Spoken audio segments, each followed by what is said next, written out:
It's the Science Times podcast for Tuesday, December 1st. I'm Jane Bornemeyer, editor of New York Times Radio, sitting in for David Corcoran, who's on vacation. This week, evidence of a highly developed civilization that predates ancient Greece and Rome. Humans might be genetically programmed to be nicer than we thought, and the Pentagon is holding a balloon contest. New research has broadened archaeologists' understanding of an ancient civilization they're calling Old Europe. It was highly developed and predates even ancient Greece and Rome. The civilization is the subject of a new book and of an exhibition here in New York City.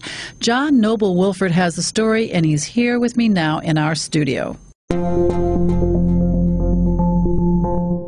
John, thanks so much for joining me. Thank you. So, John, it seems that before there was ancient Greece and ancient Rome, there was an ancient civilization somewhere in what we now know as Europe that was highly developed. Talk about the characteristics of that civilization.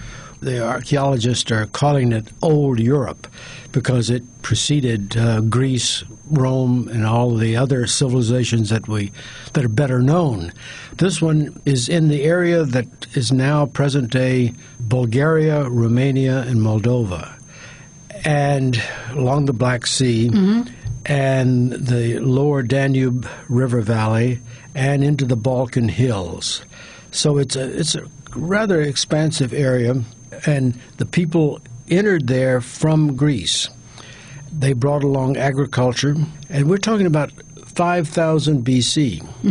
And about how many people? Well, I don't think they really know, but some of the evidence for some of the towns, there's one site that looks to be about 800 acres and may have had 10,000 people. So these were not inconsequential settlements. What were some of the characteristics of this civilization? First of all, they were farmers. Do you know what they grew? They brought along barley and wheat seeds. They also brought along domesticated cattle and sheep. So it was a rather elementary farming system. But they became masters of the new technology of their day, which was copper smelting, large-scale copper smelting.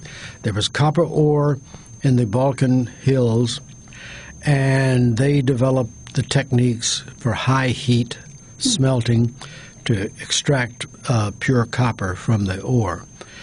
From this, they cast axes and hammered knives, and also made ornaments. From this, they cast axes and hammered knives, and also made ornaments. They also seem to have been involved in long-distance trading, with links into the rest of Europe, also into the Eurasian steppes. John, let me ask you about the copper smelting. I mean, what was the source of heat high enough to melt copper? They had gradually learned through ceramics how to get high heats, and over time they just started escalating that, and I guess at some point they must have been able to reach several thousand degrees. Is that surprising that people at that time could achieve that? Well, it was known that about this time, through parts of Europe as well as the Middle East, that you were beginning to have copper. After the Stone Age, you had a brief Copper Age before you entered the Bronze Age and Iron Age.